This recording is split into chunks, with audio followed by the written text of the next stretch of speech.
Good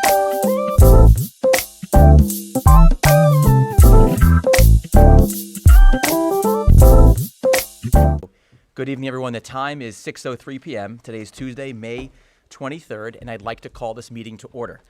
Per usual, please rise for the Pledge of Allegiance. I pledge allegiance to the flag of the United States of America and to the republic for which it stands, one nation, under God, indivisible, with liberty and justice for all. Thank you. Tonight is a work session meeting. So that means that we do not have our typical public comment that we have at our regular meetings. So we're going to move forward and begin our meeting with our board presentation tonight. And that is our Clean Water Project presentation with Paul Travis and Adriana Respro and from DB Engineers. And before we get going, I just wanted to thank the entire sewer task force. I see Ann Rachel here, Len Zanotti, Ed Moneypenny, as well as Paul Travis, who is the chair of that. Charlene was also in the task force. She's not here today, but really wanted to thank everybody involved. This is a long project that is ongoing and is fluid and changes. But we really tonight wanted to give the public an update as to where we are in our overall process and to present the map and plan and to show the public where we started and where we are now and where we may be going. So with that being said, I will turn this over to the team and feel free to come up and present. And Sage, there may be, I don't know if there's any slides that you'd like to show, but I want to make sure you're ready to go as well.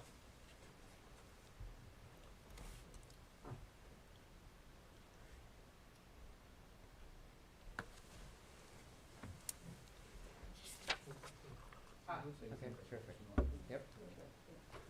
All right, thank you very much, Mayor and trustees. So this is a major step for us, which is to really review the work that's been going on for the last year and a half. I think we were here in the fall to give a status report, but we've reached a point where, as the mayor mentioned, we have a map and plan that outlines a potential sewer district for the village. We've done a lot of work on what it will cost, how it can be financed, what it means for the village taxpayers.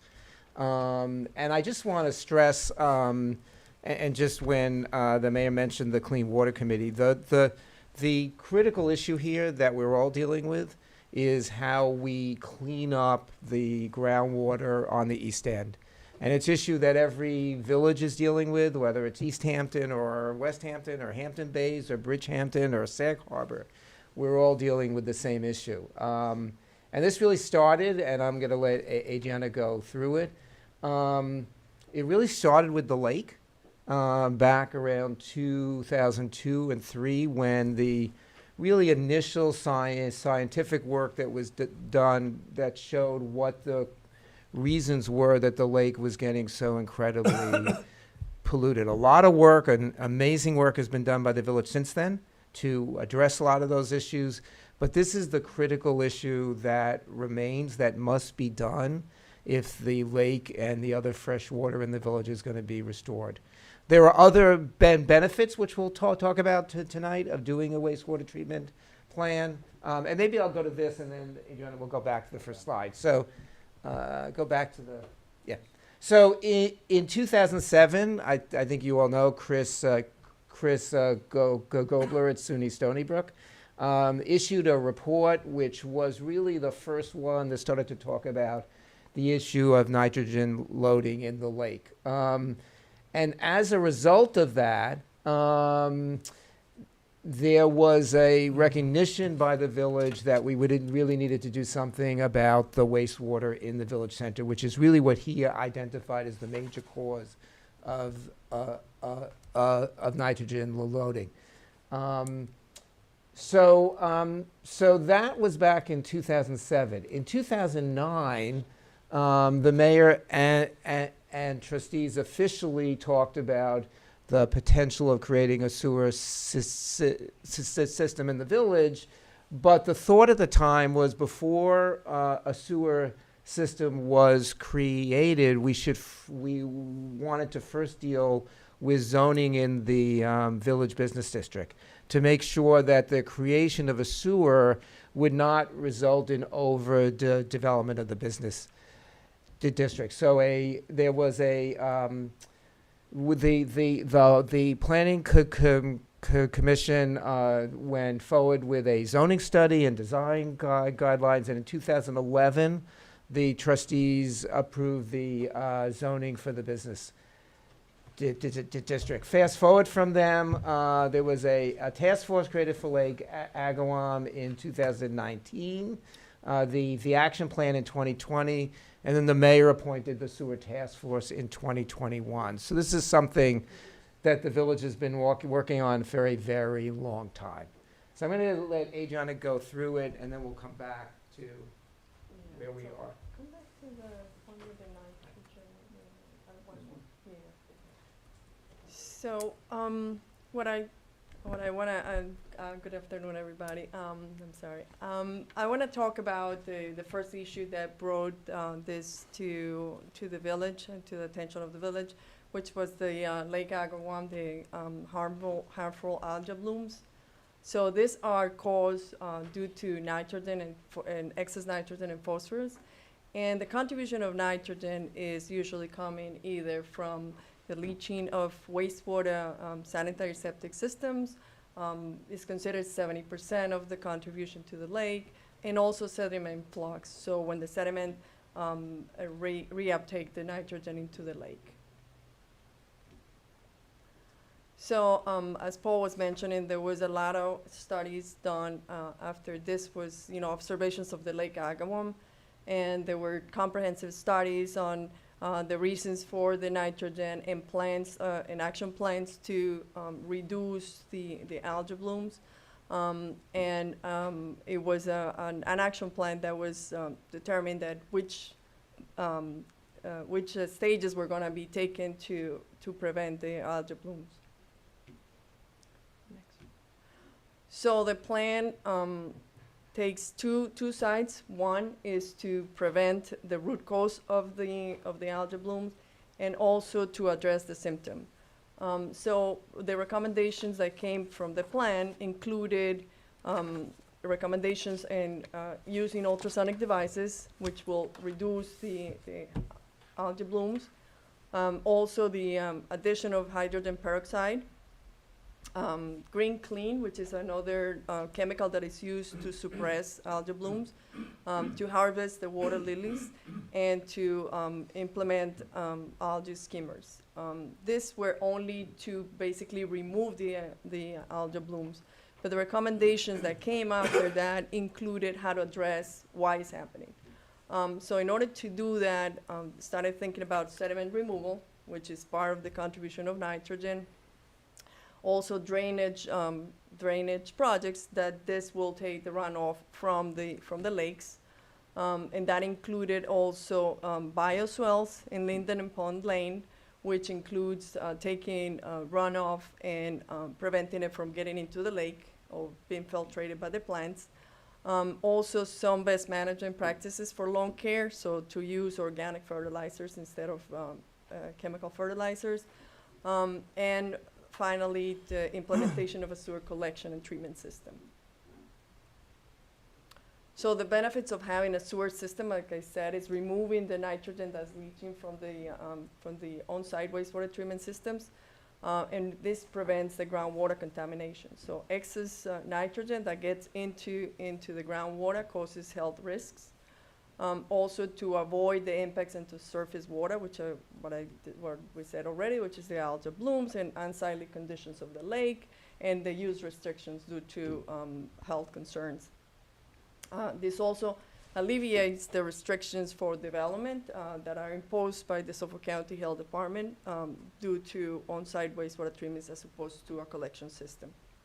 In addition, other villages have started already implementing sewer systems like the West Hampton, and are in the early phases of implementation, Hampton Bays, East Hampton, and Montauk. So what are the goals of this sewer system? So the intent of the sewer system is to collect the sewage flow, to convey it to the treatment plant, and to get it treated and disposed of. So the additional goal is to protect the public health and to promote the revitalization of the business district. This will be in line with the Village Center Vision Plan and the Comprehensive Plan. So what is the process of creating this sewer system within the village? So it consists on preparing a map plan and report, performing an environmental review of the collection and the treatment system, and completing an engineering report. So the engineering report, the main purpose is to seek funding, but also to establish the design basis for the project. So the map and plan includes the sewer boundary, the estimate of the sewage flows, includes also the conceptual design of the conveyance, so meaning the pump stations, and also for the disposal, the treatment and disposal, as well as includes the estimated construction costs, the schedule, and the debt service that will be imposed into the taxpayers. So how is the sewer boundary selected? So for that, it was originally there was a selections of some parcels, including in the areas specific that consist of high groundwater. So because the transfer of the nitrogen from the on-site sewage systems, it's more predominant when the groundwater is closer to the surface. To improve the water quality in Lake Agawam, so this area was selected because it's in the watershed. To accommodate future development in the business district, what we said before, conforming to the zoning regulations, and also was modified to include the town hall and the elementary school. So as I said before, the first part is to analyze what the sanitary flows are. So first, it will be what is existing at the time, and for the parcels that are included within the service area. And for that, we use the Suffolk County Department of Health Services standards, the latest edition. That will tell you what a property will contribute depending on the use. So if the property is residential, if it's commercial, it will have different amounts of loading coming from those properties. And it will use the village's land use in the GIS. For the analysis of future sanitary flows, we walk through the service area and with the sewer task force and recognize the areas that were discussed in the development plan. And we looked at parcels that had opportunity for development, and each of the streets were determined what type of development was to be taken into account. So each street had, if there was gonna be more wet uses, meaning like restaurant types, or if there was gonna be second story for commercial and residential mixed development. All included in the existing zoning. So with that in mind, the new uses or the expanded development, then the new flows are estimated, and in the case of the service area, is estimated to be 198,000 gallons per day. So now that we have the flow, we have the service area, we're looking into what type of collection system to use and what type of treatment to use. So for the collection system, we looked at gravity collection. So sewer comes from the homes and is directed to pipes in the street that will take the flow via gravity to either the treatment plant or a pump station if it's required. So we looked at low pressure sewer systems that consist of having a small pump within each of the parcels, and that pumps to a low pressure collection system within the street that sends it to either, again, the treatment plant or repumping it if required. We look at vacuum assisted sanitary systems, all flow to a central pump station, vacuum pump station, and is taken to the plant as well. In a hybrid system, we looked at benefiting most of the area with gravity collection and maybe localized pressurized systems that will help in reduce the depth of the piping. So when some properties that say were too low, then those properties will be included as pressure pipes instead of gravity. So for the treatment technologies, we started looking at considering the use of the Southampton Hospital sewage treatment plant or a new sewage treatment plant. And for new sewage treatment technologies, we looked into MBR, membrane biological reactors, and sequential batch reactors. So more into the Southampton Hospital. So the hospital, according to their floor records, they had a capacity available for, for this project of about 60,000 gallons per day. But the estimated current flow was 150, and like I said, 198 for the future flows, 98,000. So with that in mind, you will need, in addition to the use of the Southampton treatment plant, you will need another treatment facility to take care of the rest of the flow. We visited the facility, and the facility is in need of repair. There was a lot of issues with the plant currently. Another reason is the change of ownership in the plant. There were talks with the hospital that they were planning to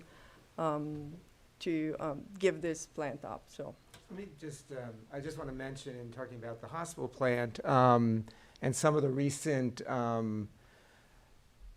discussion that happened here a few weeks ago. One thing that really struck us about the hospital plant is none of the neighbors are aware it's there. It's been operating for decades. It is outdated technology for sure, but it's a plant that is really people on Old Town Road don't know it's there. People built $28 million houses in the Old Town development clearly were not aware it was there. So it's just very interesting in terms of the reality of these plants versus, I think, what the public perceives that these plants are. And we're going to talk more about that in a few minutes, but I just want to point out that plant has been in the village for decades, and I think unless you're like a sewer wonk like us, you don't know that it exists. So, yeah, right. It's just a brick building, and they actually, there's no smell. I mean, everyone's free to walk there and see if they smell anything. So.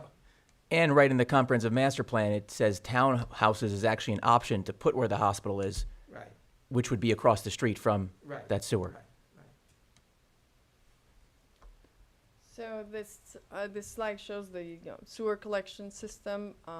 The route is just a little difficult to see it on this slide, but basically it runs down North Sea Road and extends and is going to the one pump station that is going to be required for the system, which is in 55 Windmill Lane. It's simple to operate. There's no power required.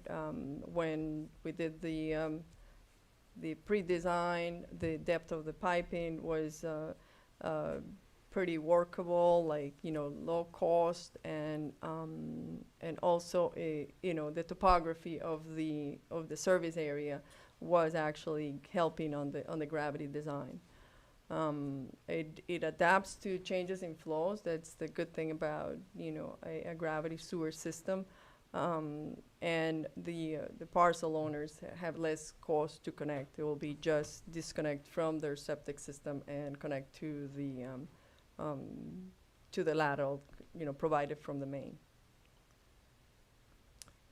So the sewage treatment alternative selected was a sequential batch reactor. This is a system that consists of a biological treatment that happens basically in one tank. There will be more than one tank at the plant, but it happens in one tank. So flow comes into the tank, and at the same time that it's filling, it will be reacting, meaning like air is injected into the tank, and the bacteria in the water, or the bugs in the water, will be reducing the organic contents of the sewage coming in. Then after the react phase, then the tank will settle the sludge from the sewage, and there will be decanting. So meaning the top of the tank, which is clear liquid, will be coming out of the tank, and then go through filtration and disinfection before being discharged. So it's a simple technology. It's flexible. It's efficient. It's flexible because you could change the cycle. So these cycles that I explained about that has like react and fill and settle, they could be changed in time depending on how the flow is coming in. So if it's less flow at the beginning of the plant, then you could adjust those times and speed up the process when the flow is increased. It has better effluent quality than obviously on-site treatments, and even the proposed IA systems, and is suitable for discharge to groundwater or surface water. They are approved by the Suffolk County Health Department and widely used within the county itself. They could be installed in enclosed buildings, as this is the one proposed here. And the setbacks provided will be in compliance with the regulations of the health department. The treatment plant needs to obey to regulations, so the treatment plant will be following their speedies permit, and their speedies permit require them to have monitoring of the groundwater and also sampling and effluent requirements. So all of this is overseen by the New York State DEC. So these are examples of plants in Suffolk County. 4 plants are actually same type of treatment technology, and they're also in enclosed buildings. So one is the green at Half Hollow, which has a very similar peak flow as the one proposed here, and it's in Melville. So that's the one that you see on the bottom. So that's on the left is the aerial, and on the right is the view of the building. It's a simple brick building in this case as well. The other plants, the Tolmage is on the top. That one, they actually put a berm around the plant to create more screening of, from view from the residents. And these plants provide even a better treatment that the health department requires. So the health department requires for discharge to the subsurface 10 milligrams per liter. And these plants are, on average, doing a 5 milligrams per liter of nitrogen on the effluent. So we looked at IA systems for septic systems, which is to basically have a more advanced septic system for each of the homes.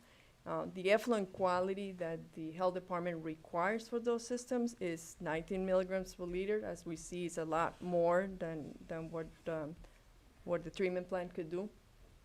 So it's less, the effluent is of less quality. Some manufacturers that the county approve include HydroAction, Orenco, Noreco, and FujiClean. They're intended for on-site treatment facilities per property. It was suggested at one point to look at this as an option to maybe join several properties, but because of the flow estimated for the service area and the conditions of the sites, most of them have little area to have disposal systems or to even have access to them, then it will be it wouldn't be appropriate to have this type of system. So we then moved to look for a site selection for the treatment plant. For the selection of the sites, we looked initially to parcels that are vacant within the village that were large enough to accommodate both the treatment plant, just the building itself, and the disposal facility, which is basically the leaching fields. We'll show you that later.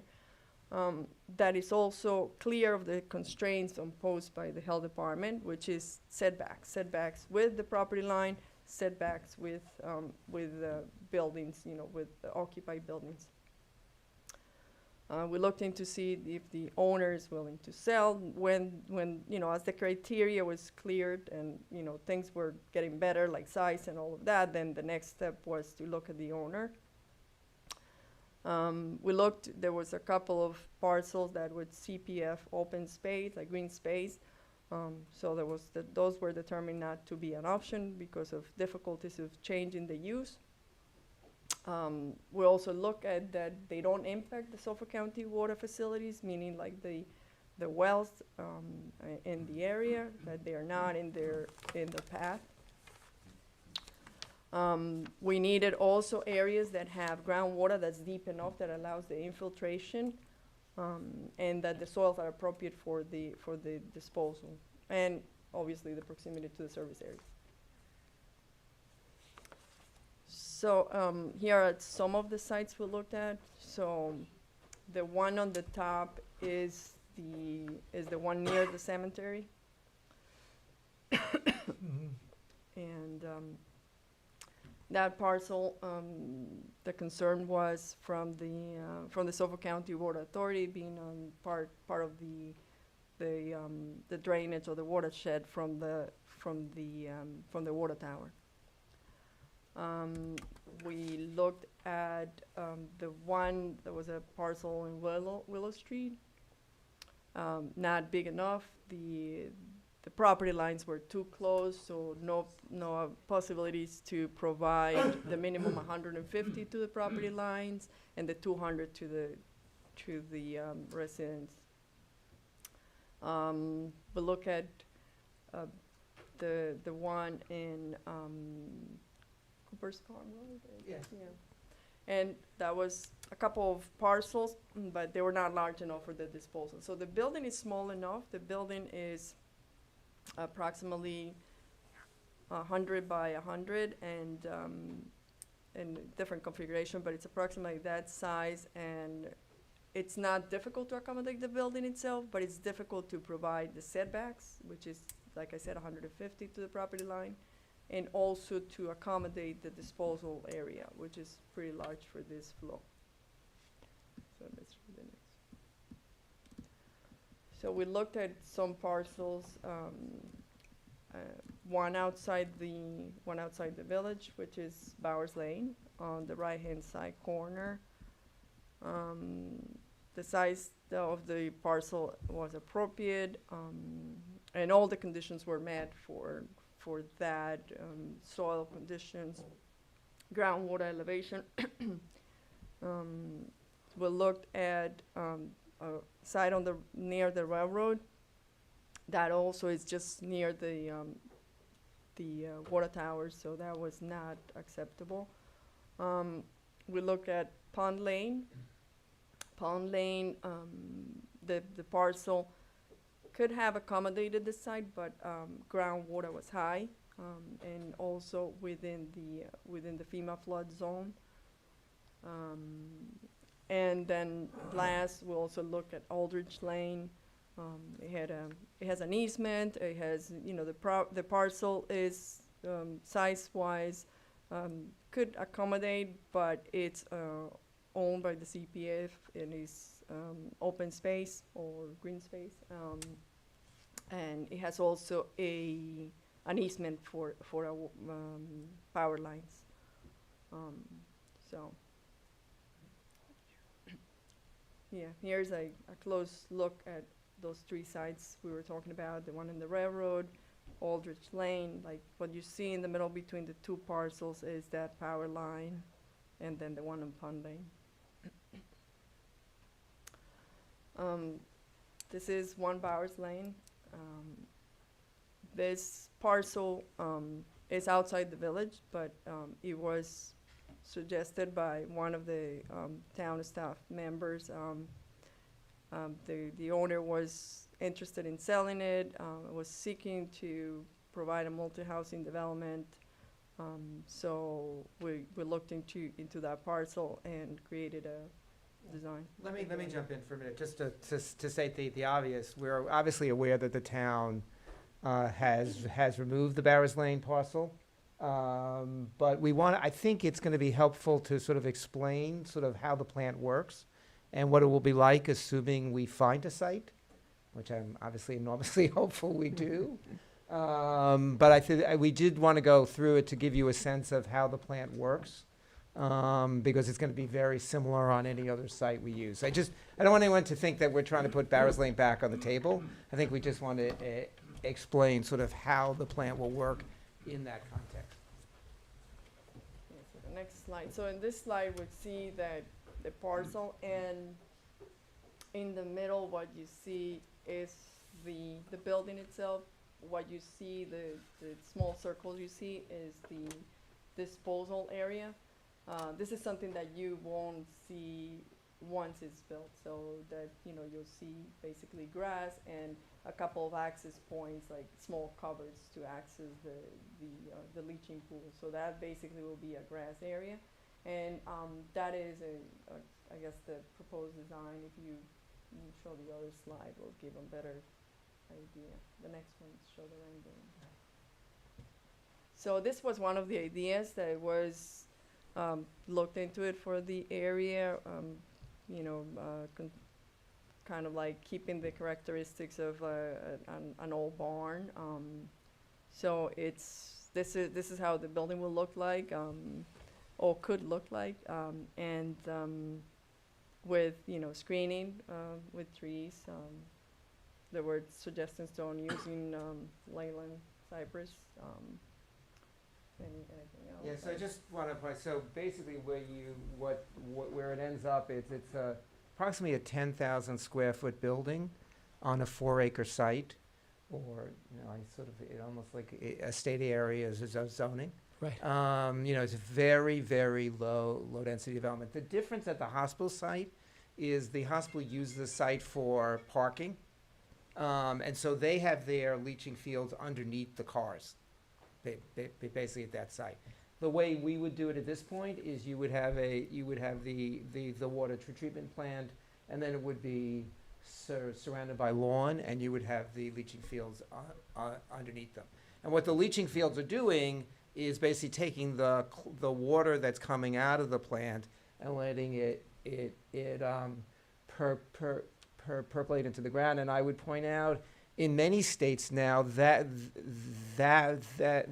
water is used for irrigation. So so as not to waste the water. And obviously we don't have as much of a water shortage here, but in areas, for example, on the West Coast where there is a water shortage, this is, for example, how golf courses are irrigated. So this is clean water. We don't use it to drink, but it's clean water that is the result at the end of the day.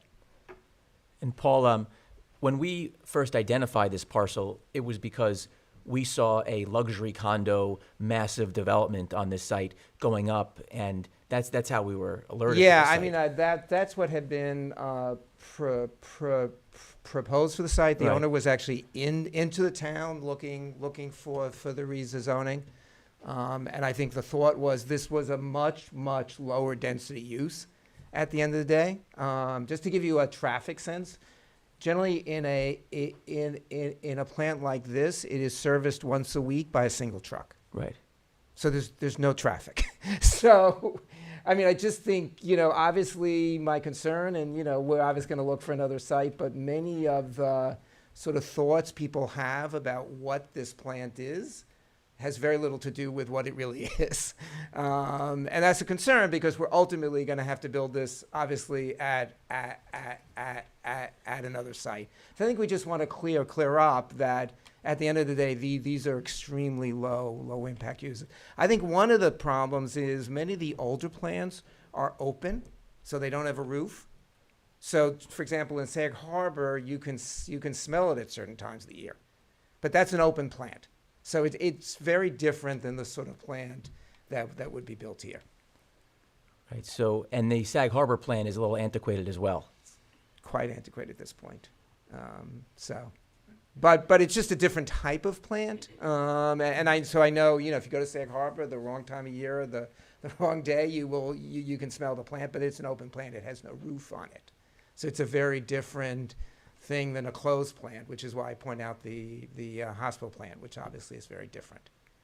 So basically, the two choices were a nice-looking barn like that, or the luxury condos like you see across from Green Thumb and Watermill. Right. So that's right. what's going to end up Right. going That's, there. well, that's Yeah. what had been proposed. I don't know what's going to happen, but that's Right. what had been proposed when sort of the site had been originally presented to us.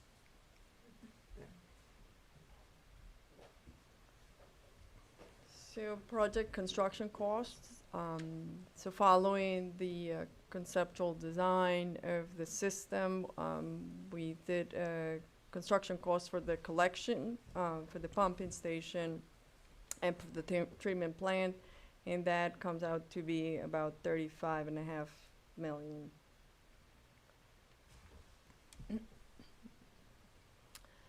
So financing options. So the project cost, including the soft costs and the contingency, is approximately 55 million. The options to finance include via bond issuance. The village could do that on its own, or the EFC, Environmental Facilities Corporation, also has assisted financing that provides bonds for environmental purposes. So the EFC financing vary, but currently is 4.25% annually for a maximum of 30 years, which will translate on a cost per taxpayer with a property value of about 1.5 million, about $300 a year. And for the open bond market, it will be about 5% annually for 40 years. That's what's currently in the market, and costing to the taxpayers with a property value of about 1.5 million, about $270 per year. There are, this is considering no grants. This is considering that the payment of the full system is by the village through bonds, but there are possibilities of grants, and which are not included in this calculation. So some of those are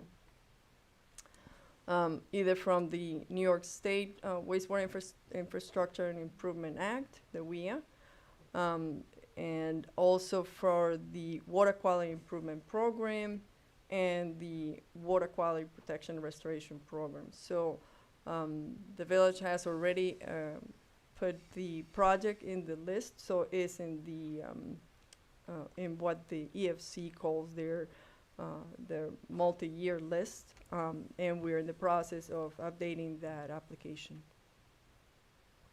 So there are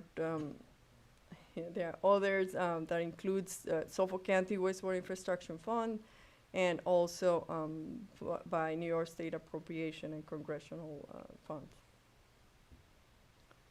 So this is what I was talking about, the estimated debt service, talking about if there is no, so the first column is what I was describing in the prior slide, which is 0% subsidy. And if the project gets funded, let's say 25% or 50%, so those are the different debt service that the taxpayer will incur depending on the subsidy. Yeah, let me jump in because I know it could be a little hard to read, and probably on Zoom is going to be even harder to read. So you know, what the experience has been on the East End is anywhere between 50 to 100% of the cost is covered through grants and loans. Obviously, West Hampton had an extraordinary circumstance, so they ended up with 100% of the cost being covered. We don't think that's likely here, but we do think 50% of the cost being covered is a reasonable assumption. How did they get 100%? The county had a facility at the airport, so they didn't pay for the actual facility. So that's what made up the gap.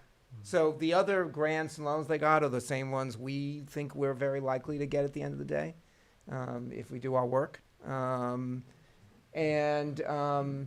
what that ends up with, and I guess maybe take a step back for a second, and please feel free to jump in if so what we are looking at here is a financial structure where the entire village would be paying the capital costs, and then the service area, people in the service area would be paying the actual cost of operating the plant on an annual basis, and that would be based on how much water they use, which is a definable figure from the Suffolk County Water Authority. That is, for example, how they do the charge in Sag Harbor. So there's a third party who's saying you are using 1,000 gallons of water a year, and therefore that's your charge. And the logic of it is, since you would obviously otherwise have to pay an outside party to service you, you're also saving money. But the village taxpayers as a whole, spread across the entire village, would be paying off the capital cost of the plant. And assuming that you have a 50% subsidy at the end of the day, if you have a house that's worth about $1.5 million and an AV of about 12,000, then you're paying $150 a year. If you have a $5 million house, you're paying about $518 a year.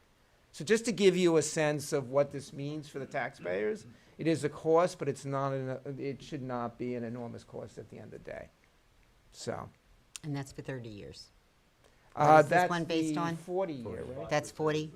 It's 40 years, actually, the okay. 5%. But it turns out to be very similar. Right, it's a very similar Yeah. number. The village, yeah. Mhm. The village, oddly enough, can finance right now better than the EFC can. Whether that'll be true in a year or two, who knows? Right. But they're similar. I would just add one thing. Yeah. The user fee that you described that the users of the system would pay in Sag Harbor is well under $500,000 a year. So it's not a crazy high number for the maintenance of their system. That's all. And talk to the average restaurant owner, they spend tens of thousands of dollars each and every year pumping their cesspools, which also have have an issue in the village. So Right, and we might- have well, not a unique issue, but an extra issue in the village, which is restaurants and other wet uses on Job's Lane are basically in the groundwater. So, that's why they're pumping it out all the time. So we're not fortunate in terms of the location of our business district in terms of wastewater treatment. The environmental review process that I talked about before for the complete system. So we completed what is called the EAF Part 1, which is the application for environmental review. Provided that the village is the lead agency, so they will determine the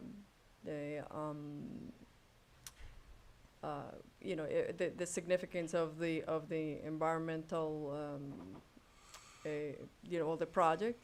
And we completed also a SHPO consultation, and that includes the historical sites, and it through that consultation we received a letter saying that the parcel that we were considering for the sewage treatment plant needed archaeological review.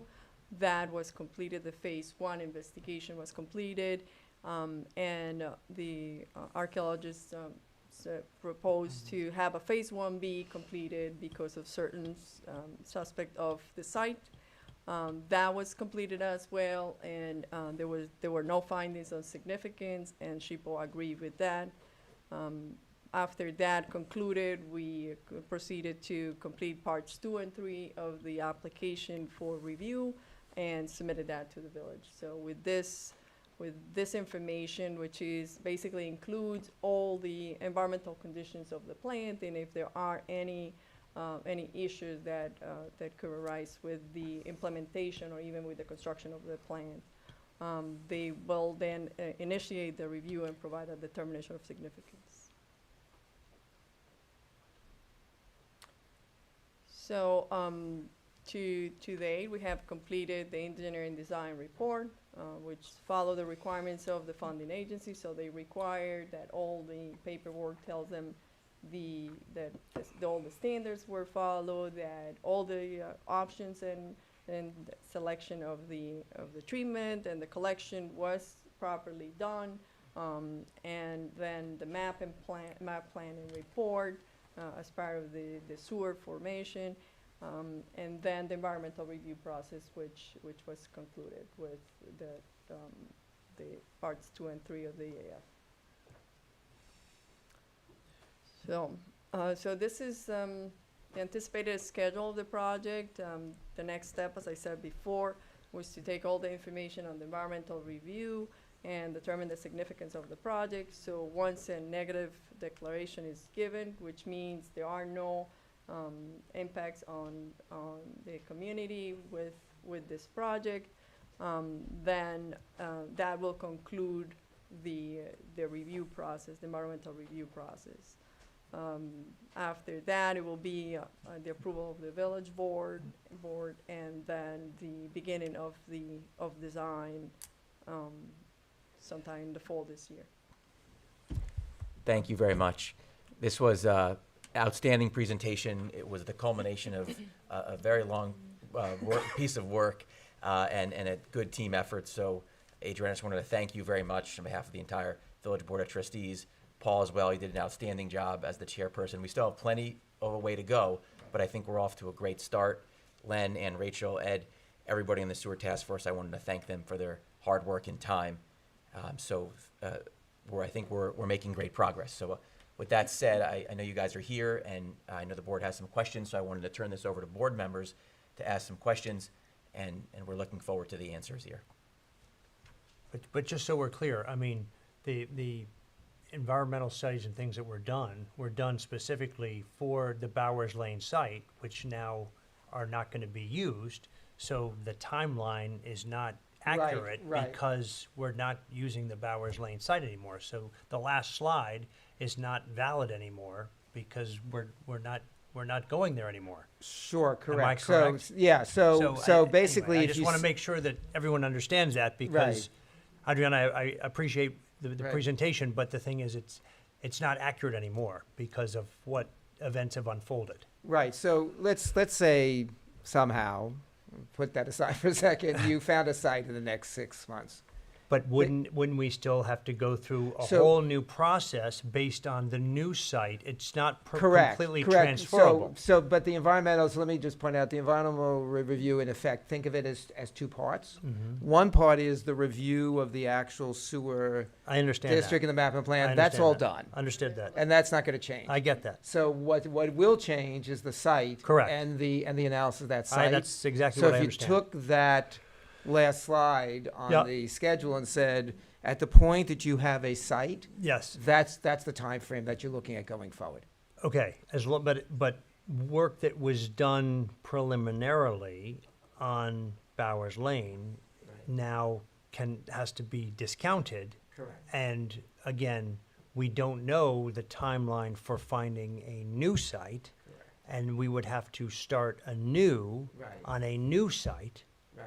regardless of what the plan is and the map is. That's done, I understand Right, that. right. But a new environmental study will have to be done for a new specific site. Each site is unique, Right. so that will have to be done. Correct. And the timeline for that is an unknown. Right. Okay, thank you. I just want to make it very clear Yeah, for everybody. yeah. Any other questions from the board? I just would like to, I was the trustee liaison to the Clean Water Task Force, and I'd like to thank Adriana and Paul and everybody on the committee, and Mayor, you as well, for the work that we've done over the last 2 years to try to move this project off square one, because we have to do it. It's not because we need more restaurants in the village or because we'd like to have apartments on top of the stores. We have a clean water emergency, and we can't keep putting our waste in the ground. If we do, if we don't get a clean water infrastructure, we're never gonna have scallops back in Peconic Bay, and we're never gonna not have toxic blooms in Lake Agawam. So, I had wished that we'd been able to do this kind of a presentation prior to the location of Bowers Lane site becoming such a hot button issue.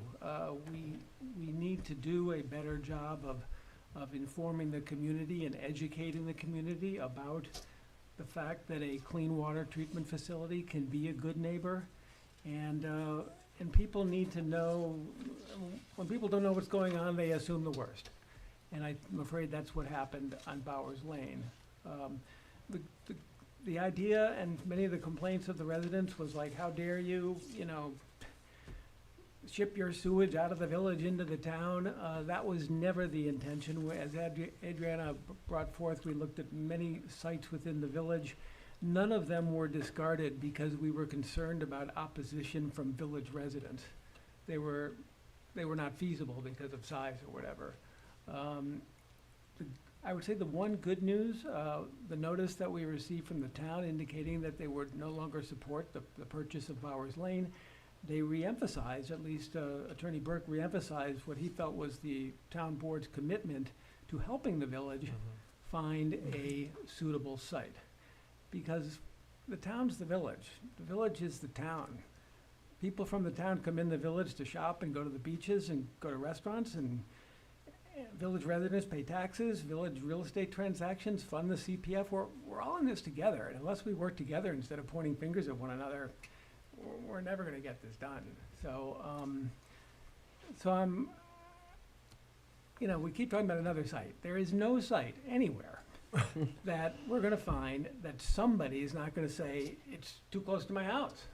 I mean, we could say we're gonna send the sewage to the moon, and somebody's gonna say, the moon is pristine, you can't put your stuff up there. So we need to educate everybody that this is something we have to do.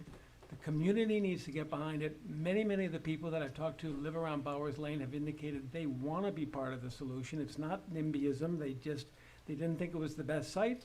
The town agrees it's not the best site, so we got to find a better site. But before we do that, we're going to have to educate the people that this is necessary. We have to do it. So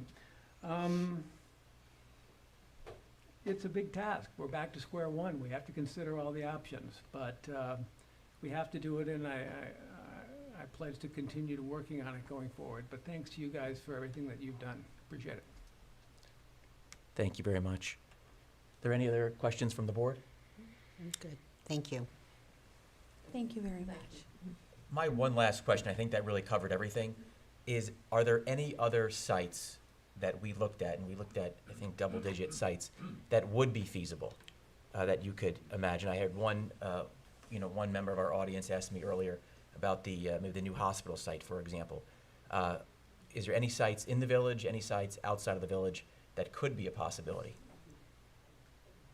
at this time? There are sites that we didn't move forward on, where we probably need to see if there's a way to resolve the issues that emerged. There are sites that we didn't proceed because I think everyone at the time, for example, sites that had been purchased through CPF, that was a very difficult process to undo, and everyone thought it was not a good idea to try to do that, but I think we're gonna have to look at that again, given the lack of sites. There is a site also near the train where Keyspan is commissioning a plant. We're gonna look at that again and see what that means. I don't know if that is a one-year process or a 10-year process to do. But I think I don't think there's, I wish I could say, and Roy knows, everyone on this task force spent a year and a half looking at literally every site in the village and, talking to property owners. There is not a sufficient size site in the village owned by a private owner that can work for the water treatment plant. That's the unfortunate fact. So we're really gonna have to look at sites that have issues and see if we can untangle those issues, I think is really the best way to say it. All right, thank you very much, Paul. Okay, well, thank you very much, everybody. It was an outstanding presentation. A lot of hard work went into it, and we really appreciate everything everyone has done. Thank you. So there are at this time, there are no communications to the board and no discussion items. It's a rather brief meeting tonight. I also just wanted to thank Kathy Sweeney, our village clerk, who's here. I think this is the first time, right, in First the hot time. seat. So thank you, Kathy. I'll let you get going with the suggested resolutions. Great. Thank you, Mr. Mayor. Good evening, Board. Good evening to all. Resolution number 1, resolve the claims for the warrant dated May 23, 2023 totaling $109,997.16, warrant A26 General Fund, $19,193.02 warrant H14 Capital Fund, and $1,000 warrant T19 CS Trust Fund are audited and approved. Do I have a motion? Motion? Second? All in favor? Aye. Any opposed? Unanimous. Resolution number 2, the Board of Trustees of the Incorporated Village of Southampton authorizes the village clerk to publish a notice of public hearing for a special meeting to be held on Tuesday, June 6, 2023 at 6 p.m. as a hybrid in-person Zoom meeting regarding the environmental assessment related to the contemplated Village of Southampton Water Treatment Facility is hereby rescinded, effective immediately upon Board of Trustee approval. Do I have a motion? Motion? Second? Second. All in favor? Aye. Any opposed? Unanimous. Resolution number 3, the Board of Trustees of the Incorporated Village of Southampton authorizes the village clerk to publish a notice of public hearing to be held on June 20th, 2023 at 6 p.m. as a hybrid in-person Zoom meeting regarding local law XX 2023, the proposal to amend Chapter 116-37, A 6C2. Do I have a motion? Motion. Second? Second? All in favor? Aye. Any opposed? Unanimous. Resolution number 4, whereas the Village of Southampton's Old Town Pond Bioswale Grant Project awarded by the Southampton Town Community Preservation Fund and Suffolk County WQPRP requires planting to be installed, now therefore be it resolved, the Board of Trustees approves the purchase of plants from Nelson, Pope and Voorhees not to exceed $9,234 and approves the installation of these plantings by HTC Landscaping at a cost not to exceed $29,722. Do we have a motion? Motion. Second? Second? All in- Discussion. Go ahead. Why are we purchasing plants from Nelson, Pope, and Voorhees? We're not purchasing them from them, but they have But to, it says they that have approves the the purchase of contract. plants from Nelson, Pope, and Right, Voorhees. because they have the contract with HTC Landscaping, so we're purchasing them through their, in the middle of them, because they have a contract with HTC.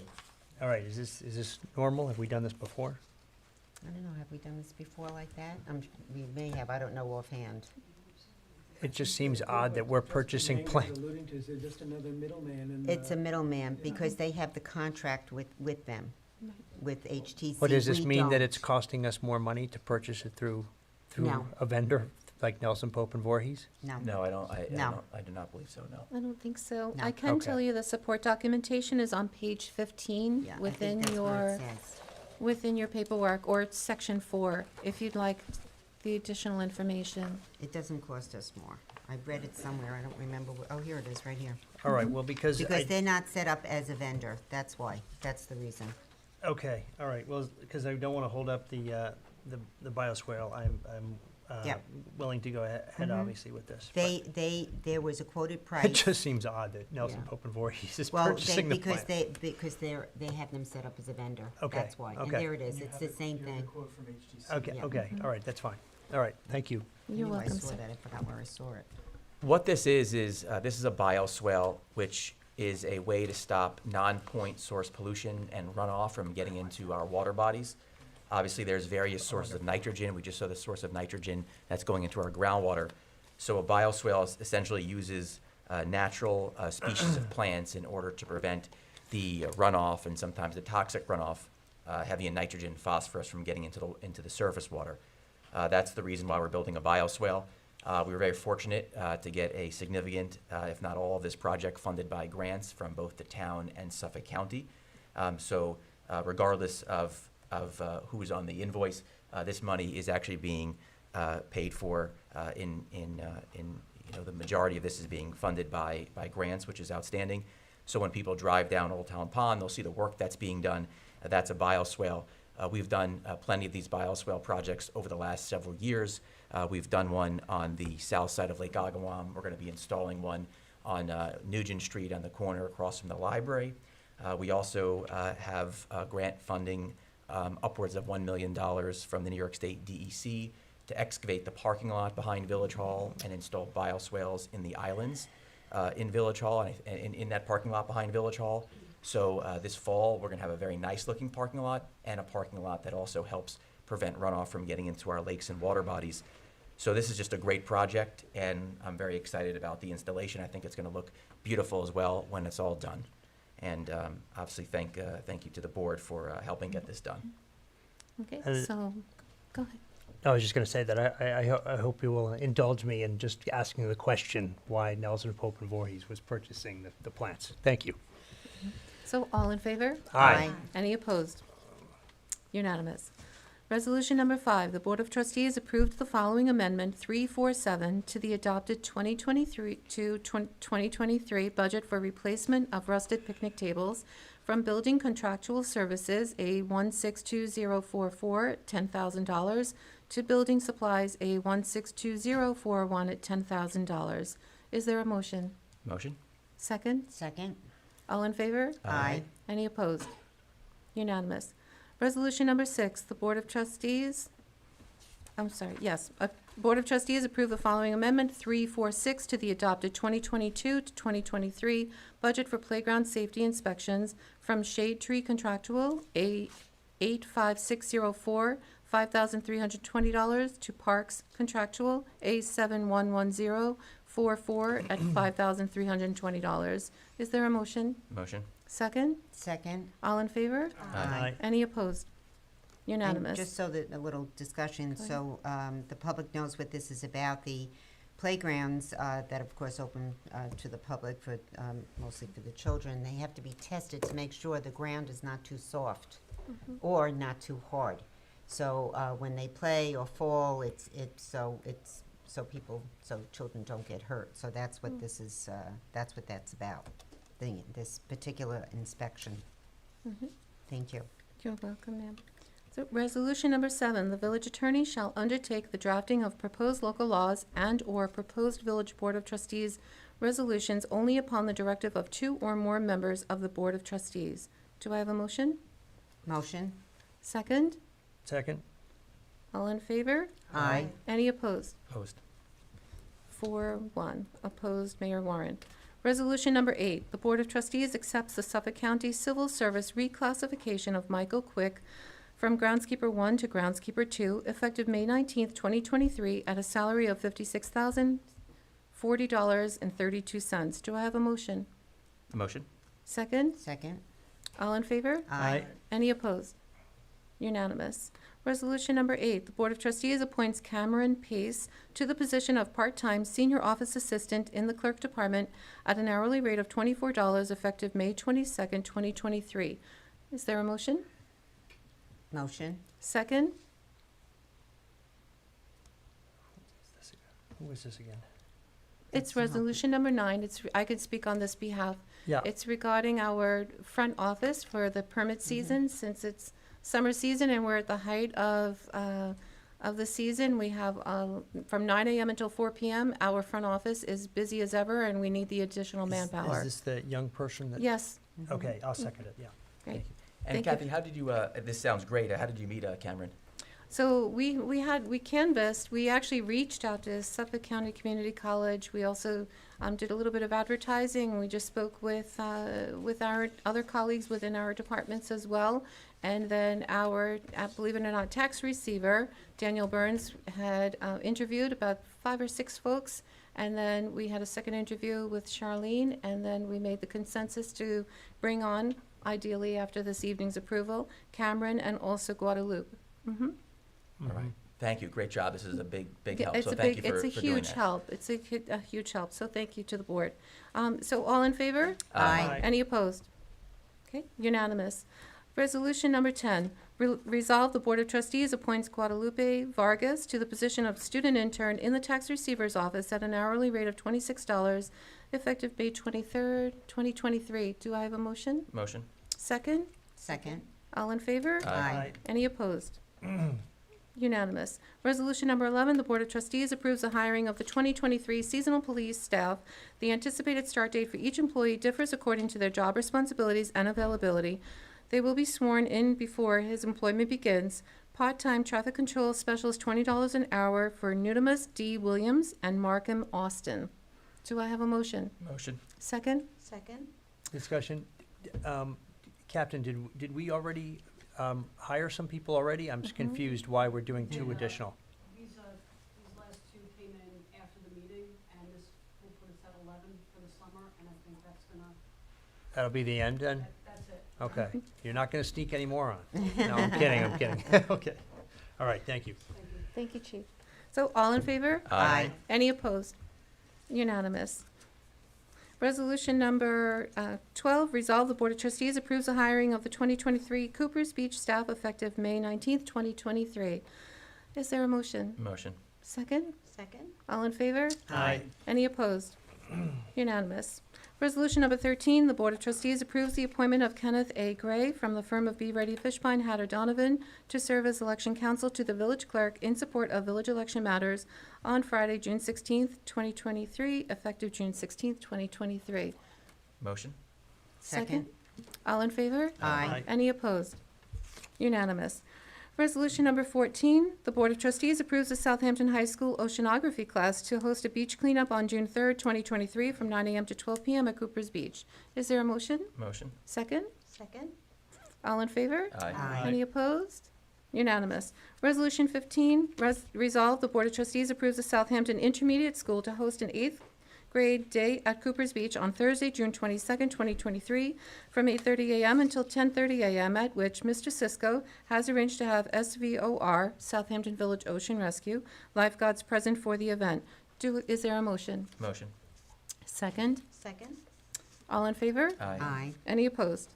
Unanimous. Resolution number 16, resolve the Board of Trustees approves the Southampton History Museum to host the Halsey House Gala on Saturday, July 1st, 2023, from 5:30 to 8 p.m. Is there a motion? Motion. Second? Second? All in favor? Aye. Any opposed? Unanimous. Resolution number 17, resolve the Board of Trustees approves the beach event application for Smithtown Partners LLC at 40 Meadow Lane on Sunday, July 2nd, 2023, from 6 p.m. until 11:59 p.m. for 150 guests. Parking will be pre-coordinated, and exception to parking letters will be conspicuously displayed on vehicles during the event. Is there a motion? Motion. Second? Second? All in favor? Aye. Any opposed?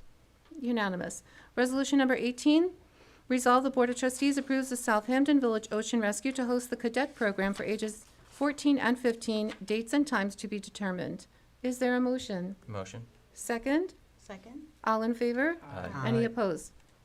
Unanimous. Resolution number 19, whereas it has been the practice of the Incorporated Village of Southampton to provide medical and dental insurance benefits to former and/or retired mayors and trustees who attain eligibility pursuant to the village policy and NISHIP rules and regulations, and whereas the board finds that the adoption of resolutions approved in the past created a fiscal obligation for the village that is burdensome, excessive, and unnecessary, and administers medical and dental insurance in an inequitable manner, and whereas such medical and dental insurance is not a contractual right, but rather a gratuity that the village bestowed upon eligible former and/or retired mayors and trustees, and whereas the village possesses discretionary authority in bestowing and/or continuing governmental benefits, now therefore it is hereby resolved that the board hereby revokes and rejects the right, if any, of any current and future departing mayor or trustees to retain free lifetime medical and dental insurance benefits from the village, and it is further resolved that the medical and dental insurance benefits currently being provided by the village to former and/or retired mayors and trustees who have the vested right to receive such insurance benefits in retirement at the village expense for premium costs shall not be affected by this resolution. And it is further resolved that any policy statements, benefit summaries, and/or employee manuals shall be modified in accordance with the resolution. And it is further resolved that the village's healthcare benefits administrator is hereby directed to ensure that any and all notices that may be required pursuant to COBRA, NISHIP, or any other applicable law, rule, or regulation necessary in order to effectuate this resolution be timely issued, filed, and otherwise implemented. Is there a motion? Motion. Second? Second, discussion. Discussion? Well, first of all, this was put on this afternoon once again by the mayor without any discussion with any other trustee. But with that being said, I would like to make a motion to table this because I would like to have a resolution, a walk-on resolution that pertains to this. Okay. And we could have that, and then I'll explain the reason why. Because once again, this was put on, and it's going against the advice of the Planning Commission, and it's going against the advice of the Budget and Finance Committee that recommended a neutral third party come in to assess everything that's involved with this. The term of the trustees and mayor, the terms of, as well as their benefits, as well as their, what their salaries are. So if, Kathy, can you pass that resolution? So I'd like to make a motion. All right, before that, I'll continue the discussion, just to say that the first comment that was made was not, I don't believe is correct, because this resolution was not only on the agenda about a month ago, but it was also given to Andrew. It was not on with the 1 agenda that week. came out yesterday, Jesse. This just came on this afternoon. This was given 1 week ago. I'm just going to defer this to Andrew, just to confirm that, if you can just confirm that timeline. Mayor, you asked me to ask Madam Clerk to add this to the agenda on, obviously at a prior meeting, but for this agenda, the mayor asked me to ask the clerk to add this on May 16th. And I followed up yesterday, the 22nd. Okay, well, it wasn't on what went out yesterday, so, but am I not correct in saying that? Nor No. was there any discussion about it amongst the, between you or any of the trustees. So that's just the point that I'm bringing out, the lack of communication. So with that, I'd like to But make a motion to I'm gonna- walk on a resolution that pertains to this. I'm just going to finish up, and I just appreciate you giving me a moment to speak. Mm-hmm. We've had 2 meetings on this topic, and I thought that we were ready to move forward with this. And the reason for that is the Budget and Finance Committee came out and did their study with the Planning Commission that was asked for. And what they determined in that study was that the cost of the lifetime benefits for the part-time elected officials was approximately $6.7 million for Well, this that's entire $4.5 board. million would have been if for we- you, Jesse. If we invest, with $1.7 million going towards the 4 trustees of this board. They also had a study that said that they looked at various mayors and trustees across the East End. And what that study said was that the highest paid mayor made $109,000 per year, and I actually was the lowest paid mayor. Then They also did not looked have at- a village administrator, so, They also looked at the trustees' compensation. And while the village trustees' compensation is $15,000 per year, it is the highest paid trustee group out of the villages that was surveyed by the Budget and Finance Committee and the Planning Commission. What I don't want to do here is to have a walk-on resolution, which was not on the agenda, which I am just looking at now for the first time. And now what I think the board is suggesting we do is to spend more taxpayer money doing an additional study by the Center for Governmental Research to determine whether or not we should have benefits for life for this board being part-time elected officials, and to determine whether or not we should get raises. As I said, I'm not asking for a raise. I serve this community each and every day to the best of my ability because I love the community. I want to see clean water. I want to see a revitalized downtown. I would do this for free if I needed to.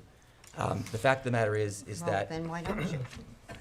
the fact of the matter is that I do not think we need to spend more taxpayer money doing a study to determine whether or not we should get the health care benefits for life and whether or not we should get raises. That is something that we can determine, and we did have the Budget and Finance Committee and the Planning Commission come out.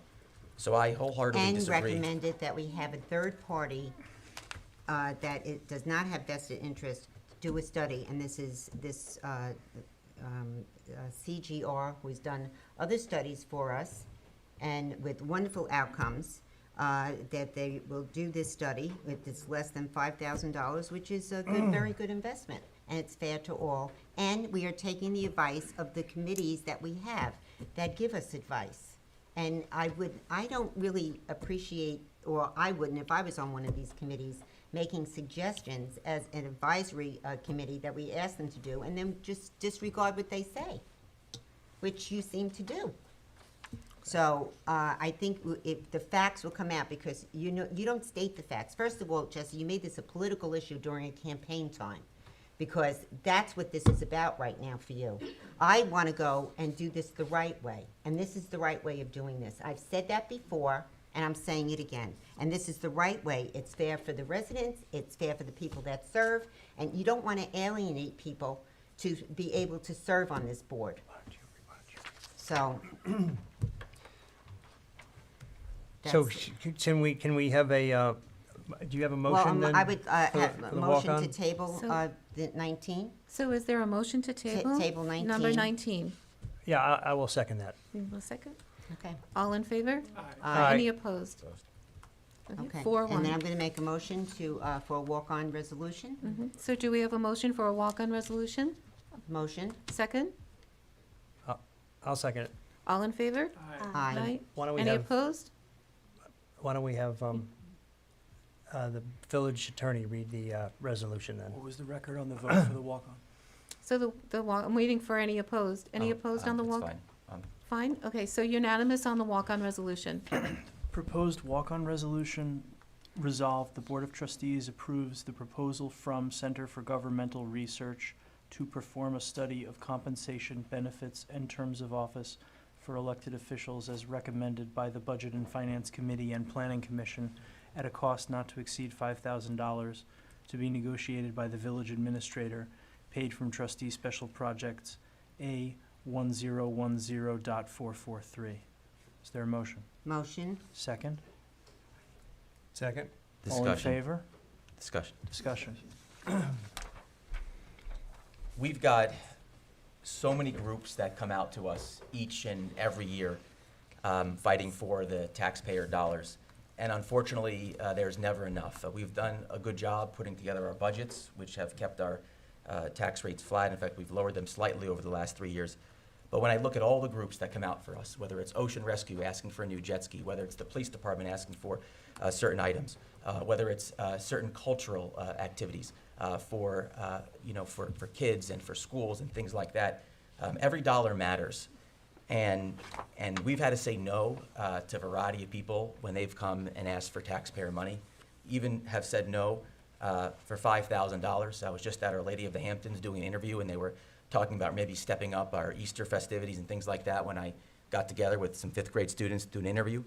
And to me, it's just, again, spending taxpayer money to research, giving this board a raise, makes little to no sense to me. And it's just not something that I think we should be using taxpayer dollars on. I think we have the facts in front of us. We had a good committee, or 2 committees come, and so obviously the board is going to pass this. We're allowed to have a spirited debate, but I think it's important that I place my objections on the table. I don't think this is a good use of taxpayer money. I think the solution here is obvious. We could also have a public hearing, so we could hear from the public, which is really who we work for. So that's what I have to say here. But again, it's not what I believe we should be doing with taxpayer money. Okay, Jesse, I just want to say that you're misconstruing that this is only about a raise. This is also about the issue of benefits that you have now raised on multiple occasions. It's also about terms of office that was raised actually months ago by Walter Dean. So this is not only about whether this board should get a raise, okay? So do not portray that to the public, because it is not only that issue. You have to tell the whole truth of what this is about. Read the resolution: compensation, benefits, and terms of office for elected officials. It's a complex issue, as an editorial in the Southampton Press pointed out a few weeks ago. So it's not as simple as you like to portray it. That being said, I would like to read now something for everybody's edification. The issue of eligibility for retiree health insurance benefit has been raised recently by the mayor. While the motives of raising this issue at this time can certainly be questioned, this subject has significant fiscal implications and should be studied to ensure that the rights of all parties are addressed, with the public interest being paramount. While the issue is being considered, in order to ensure that I will not personally benefit from the time it takes to review this issue and implement changes, I will be waiving any right I have to vesting of the retiree health insurance benefits after 5 years of service. I will be asking council for the village to draft an agreement to waive this right. After the policy is reviewed and any potential changes are made, I will be bound by whatever policy is adopted. I am taking this now here in public in front of the village residents, and that is my statement on the issue, and thank you very much.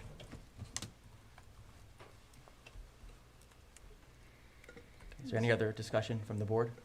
I would simply like to say, Mr. Mayor, that you have an incredible ability to talk out of both sides of your mouth.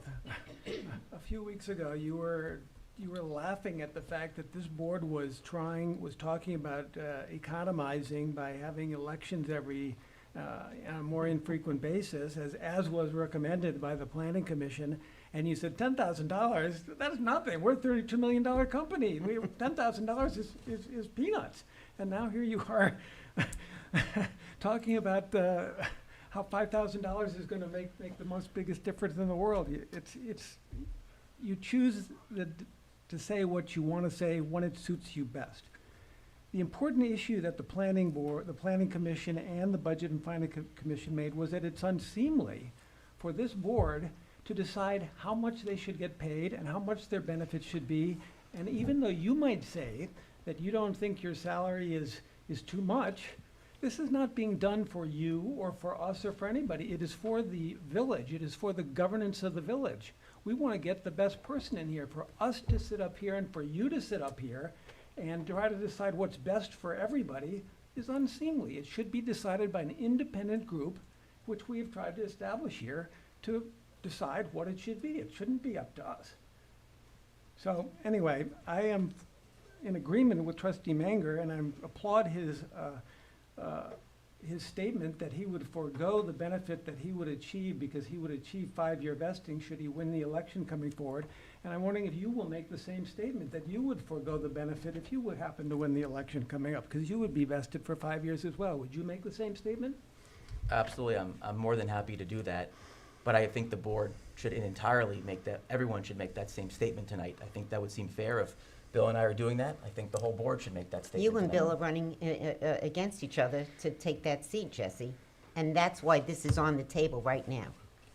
Otherwise, this wouldn't even be here. You're the one who made it a campaign issue.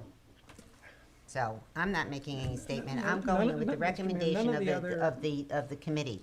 And this is what the committees recommend us by this do. election, which which is- gives the committee that we are suggesting time to investigate all of the permutations of how the benefits, salary, term limits should be structured. It just gives them time to do it. None of the other trustees besides you and Mr. Manger would be affected.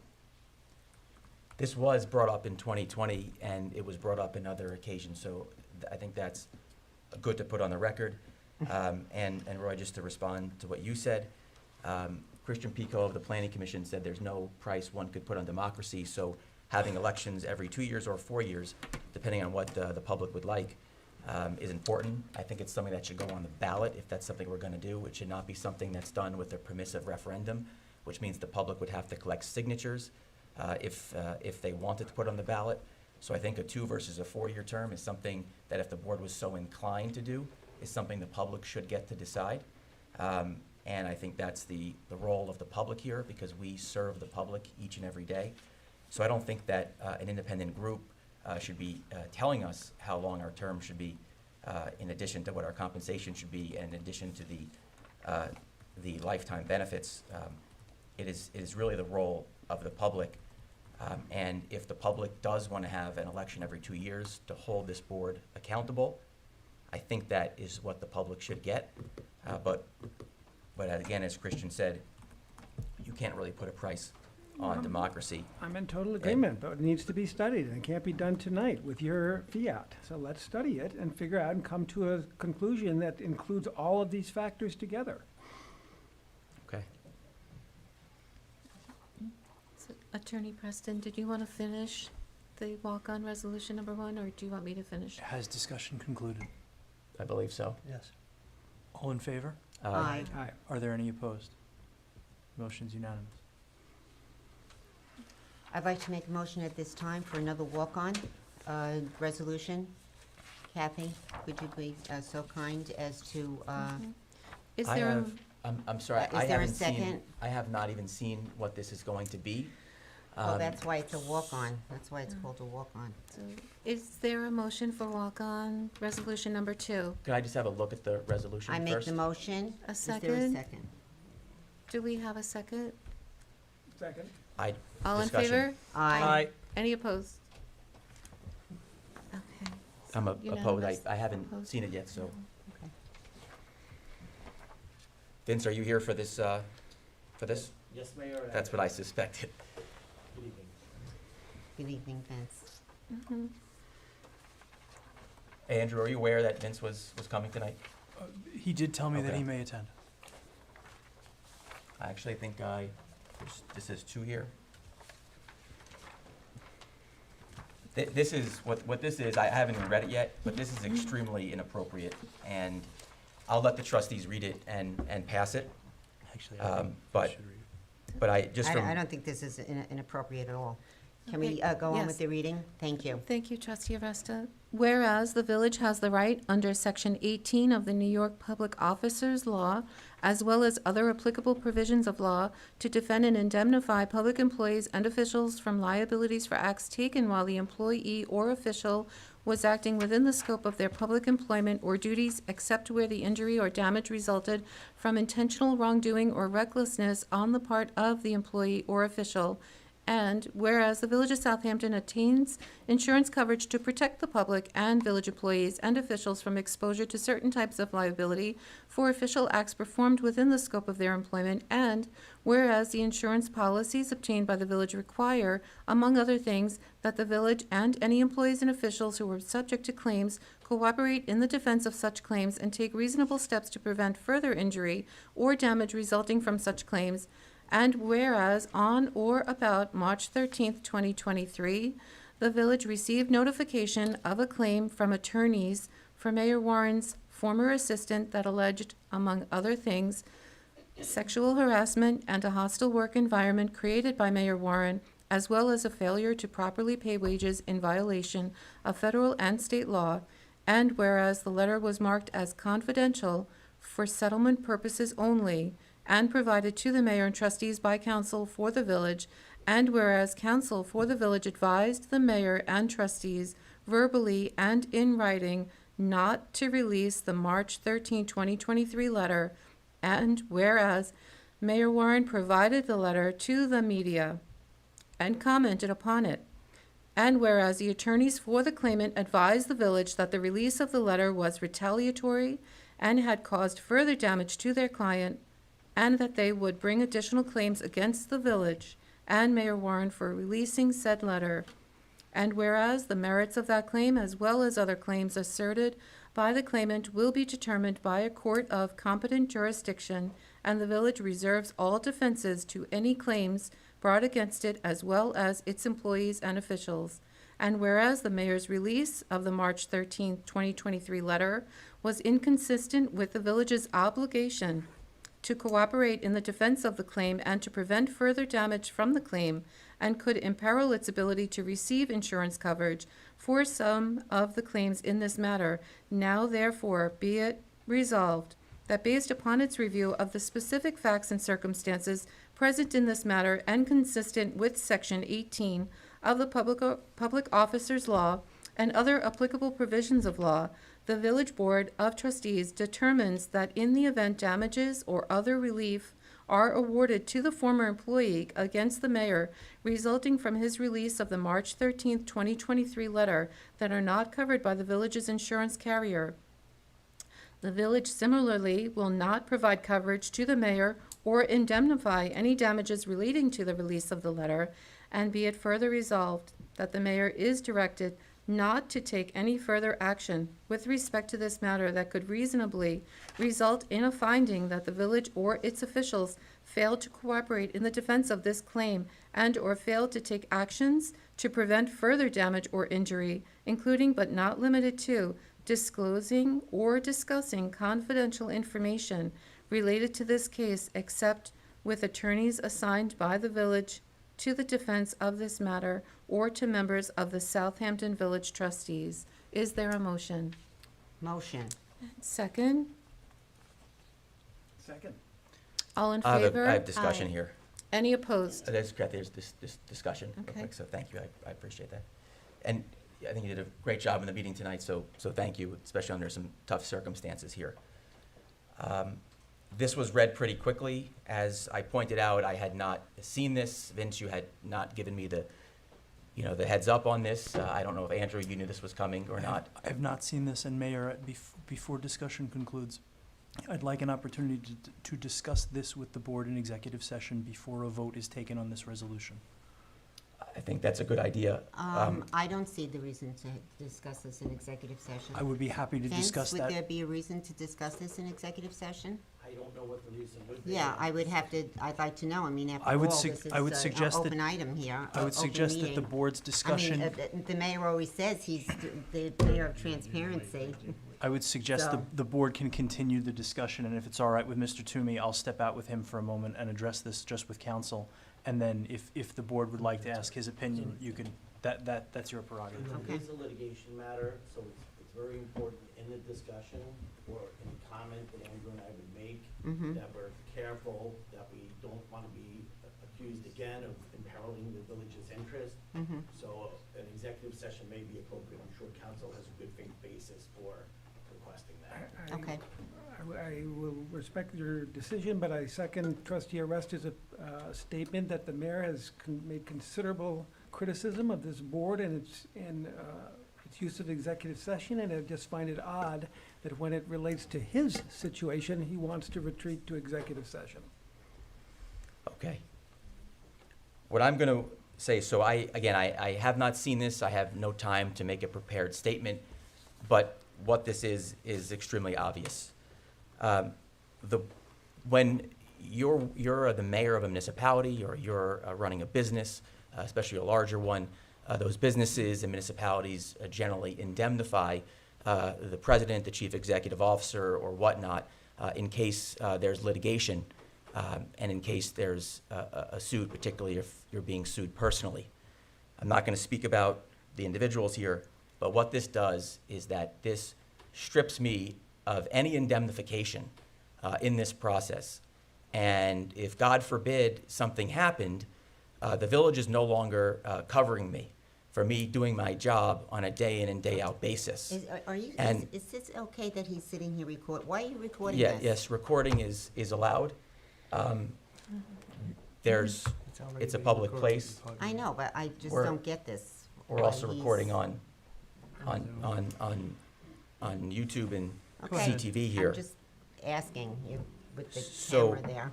Going back to what I was saying, if God forbid something happens, Like what? there goes my house, there goes my business, there goes my livelihood. But Mr. Mayor, you should have no. considered that before you released the contents of the letter, which you were advised not to do. That's why this is happening. You brought this upon yourself. That's not what's happening here. That is exactly what's happening here. You put the village at great risk here, Jesse, by doing what you did. You took something that was confidential and you leaked it to the press. This was a confidential matter that involved a person. We were told and advised by not only the attorneys, but the insurance company. And you put the village at great risk here because we may not be covered for this now because of what you did for your own political gain. Trustee Arresta, I would just appreciate if I could finish what I'm saying, and then I will call on everybody in a respectful But you manner say things for that are comment. not correct, Jesse. The fact of the matter is that every municipal officer does deserve to be indemnified from coverage. And what this action is nothing more than malicious and punitive.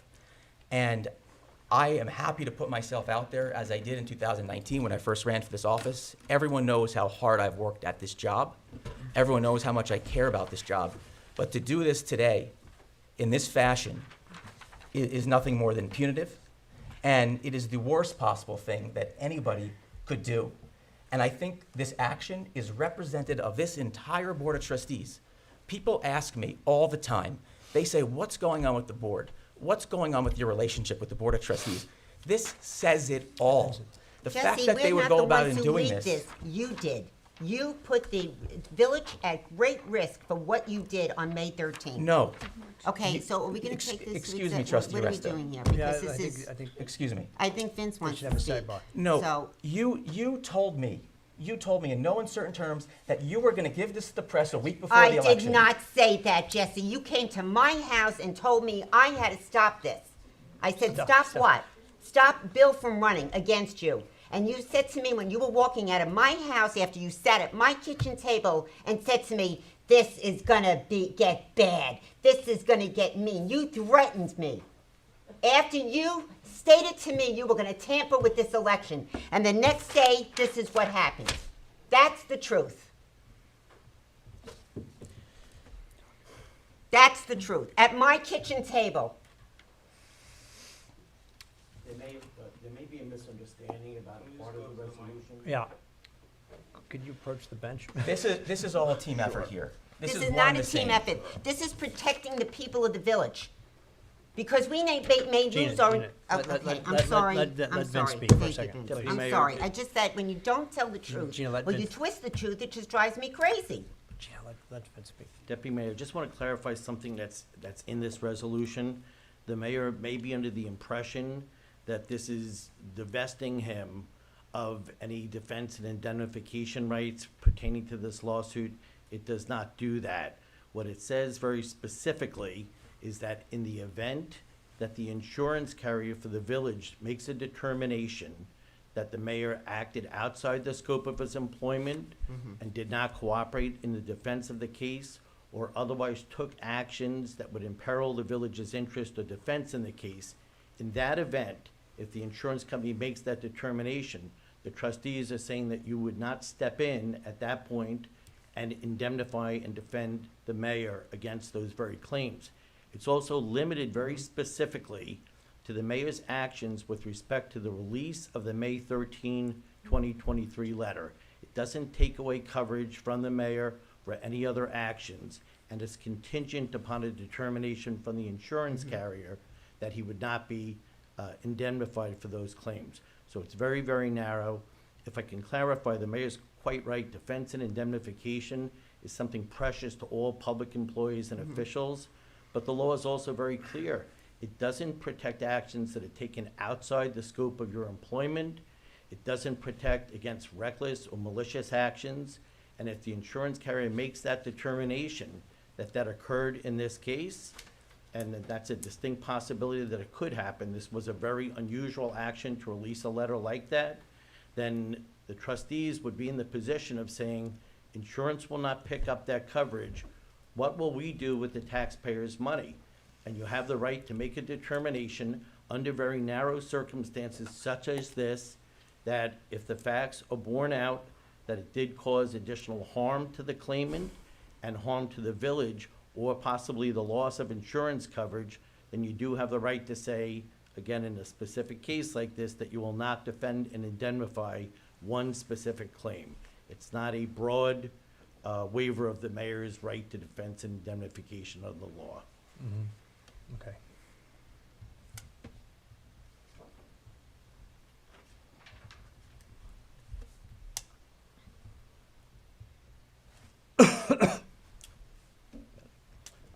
That's my only comment on that point. If there are questions, I'm happy to answer any.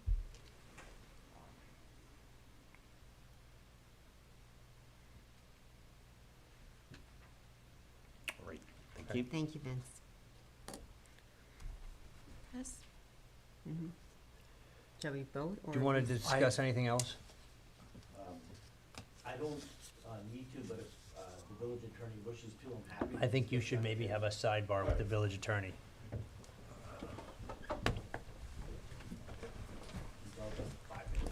Okay. Everyone have a drink of water.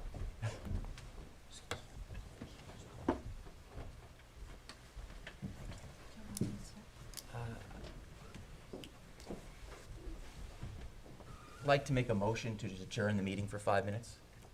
Second. All in favor? You don't have to stop the recording because the mics are on, just so we know, but you can, if it's too much trouble, don't worry about it. You can do a song and dance routine or something.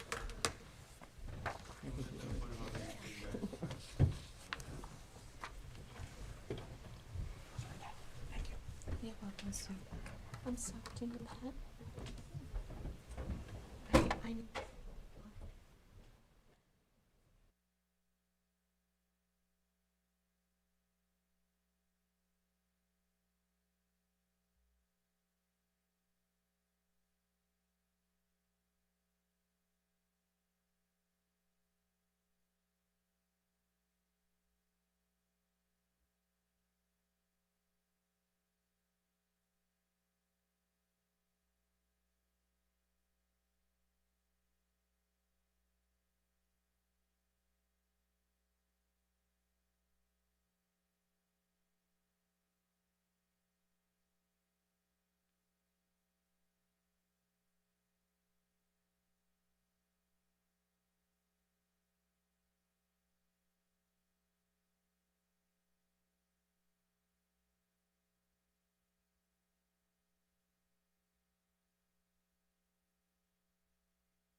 Hold on.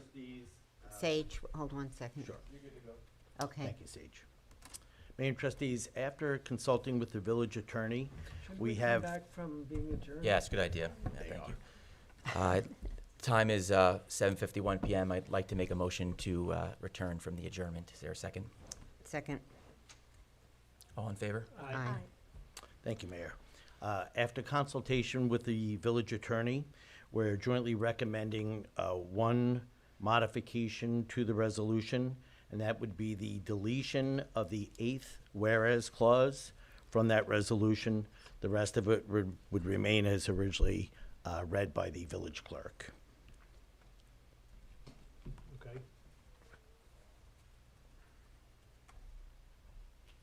So to clarify, so paragraph number 8, whereas the attorneys for the claimant advised the village that the release of the letter was retaliatory and had caused further damage to their client, and that they would bring additional claims against the village and Mayor Warren for releasing said letter, and that paragraph will be omitted. Yeah. That's correct? Okay. So, based on what our previous vote, we had, is there, all in favor? Aye. Aye. Aye. Any opposed? Opposed. Okay, 4-1. I'd like to, there is one more walk-on resolution for this evening. I'd like to make a motion for a third walk-on resolution. Is there a second? Second. All in favor? Aye. Aye. Any opposed? Opposed. Thank you.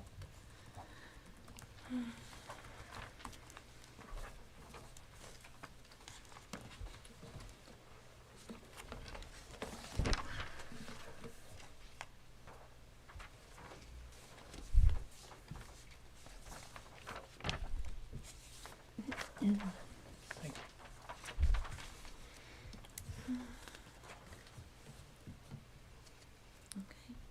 Whereas Patrick Durenz is employed by the village as the assistant to the mayor, and whereas Durenz is a salaried employee of the village who is required to devote his time and attention during the workday to official village business, and whereas the employee was scheduled to work for the village on Friday, May 19th, 2023, during regular business hours for the village, and whereas the employee was permitted to work remotely on that date by Mayor Jesse Warren, who is his supervisor, and whereas during the workday on Friday, May 19th, 2023, Durenz engaged in political activity by sending an email to certain individuals inviting them to attend an event on Sunday, May 21st, 2023, in furtherance of the mayor's re-election campaign. And whereas on May 21st, 2023, Durenz attended and acted as the host and/or moderator of the mayor's event wherein the upcoming village mayoral election was discussed. And whereas among Durenz's duties for the village is seeking federal grants for various projects, and whereas the employee's actions on Friday, May 19th, 2023, at the apparent direction or request of Mayor Warren, wherein the employee engaged in political activity on behalf of Mayor Warren in furtherance of his re-election campaign, constitutes misconduct, as it is a misappropriation of village resources for a partisan political purpose.